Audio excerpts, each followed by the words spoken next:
চট্টগ্রামে জাতীয় পতাকা অবমাননার অভিযোগে রাষ্ট্রদ্রোহ মামলায় সম্মিলিত সনাতনী জাগরণ জোটের মুখপাত্র চিন্ময় কৃষ্ণ দাসকে ফাঁসির আদেশ দিয়েছেন আদালত।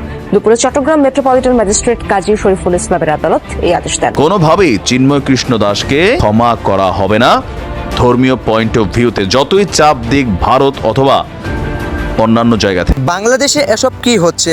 এবার চিন্ময় কুমার দাসের কঠোর শাস্তি হবে। বেশ কয়েকদিন ধরেই ইসকনের নেতা চিন্ময় কুমার দাসকে কেন্দ্র করে ঢাকা সহ সারা বাংলাদেশ উত্তপ্ত করে তুলছে চিন্ময় কুমার দাসের অনুসারী হিন্দু সম্প্রদায়েরা। গত কয়েকদিন আগে বাংলাদেশের আইনজীবী সাইফুল ইসলামকে হত্যা করার পর চিন্ময় কুমার দাসের ইস্যু অনেক বড় রূপ ধারণ করেছে, যার পরিপ্রেক্ষিতে ইসকনের নিষিদ্ধ ও চিন্ময় কুমার দাসের ফাঁসির দাবিতে রাজপথে জনগণ উত্তপ্ত করে তুলছে রাজনৈতিক দল সহ বৈষম্য বিরোধী ছাত্ররা।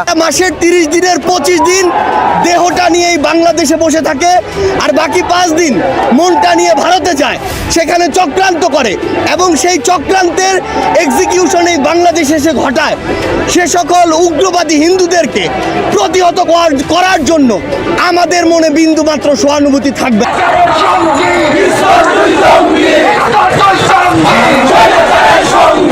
আর এই দিকে ঘটেছে অন্য বিষয়। ইসকনকে নিষিদ্ধ না করে চিন্ময় কুমার দাসকে সসম্মানে মুক্তি দেওয়ার আহ্বান জানিয়েছেন বিজেপি নেতা শুভেন্দ্র দাস। এছাড়াও তিনি আরো বলেছেন, চিন্ময় কুমার দাসকে মুক্তি না দেওয়া হলে বাংলাদেশের ডেপুটি হাই কমিশনে রাজপথ করবেন ইসকনের অনুসারীরা।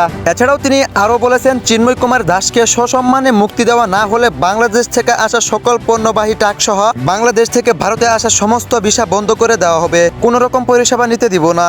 ভিসা 100% স্টপ করুন।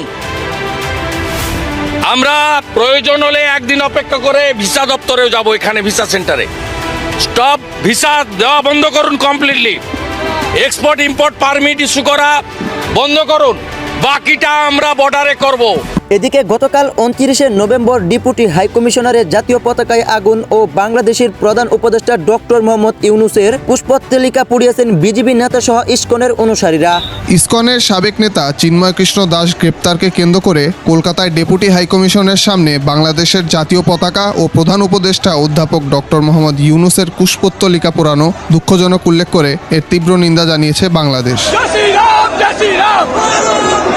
আর এইদিকে ভারতের পররাষ্ট্র মন্ত্রণালয়ের মুখপাত্র রণধীর জেসওয়া সাপ্তাহিক ব্রেকিংয়ে বলেছেন, বাংলাদেশে সহিংসতা ও উস্কানির ঘটনা বাড়ছে। ইসকনের নেতা চিন্ময় কুমার দাসের স্বচ্ছ ও ন্যায় বিচার হোক আশা করি।